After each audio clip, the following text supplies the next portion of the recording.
the patient uses it properly and really follows. Yeah, we actually went through, we revised through this morning. It's not effective if you just use the incentives. What Yiling is doing now is a practical session, where she's demonstrating patient assessment, trying to find out what's the problem with the patient, to see what physiotherapy treatment is appropriate. Going through the treatment techniques, and then showing the Cambodian students here how to do that. And it's actually in preparation for the exam tomorrow, so it's like a simulation to help them to prepare.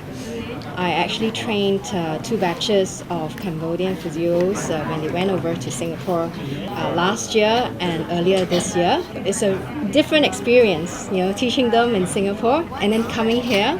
And we're very glad to have our 2 previous students, Hiep and Hung, to do translation work. It's wonderful to come and share what we know with the local physios here, and hopefully whatever knowledge that they gain would help them in their work here in Cambodia.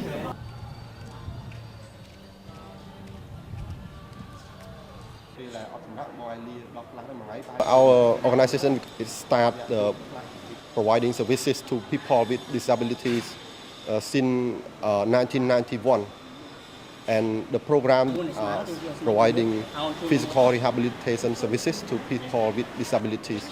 It is divided into 4 departments: the physiotherapy department, prosthetic and orthotic department, food production department, and another one is wheelchair factory. When our center just started, the majority of population are landmine victims, amputee mainly. But now there are more cerebral palsy, clubfoot, more children. Preference against? He has a preference.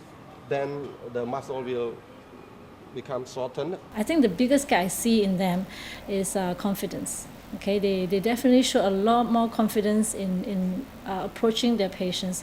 Supervisors are very pleased, employers are very pleased because they finally see some action, so to speak, in the physiotherapy department. I see Tokyo now teaching them, teaching the parents a lot, because they realize that these are the ones that are going to be 24 hours looking after the kid. They begin to be more active in the team. Now they're quite keen to meet up because they want to share what they know. They want to engage in what the patient should or shouldn't be doing.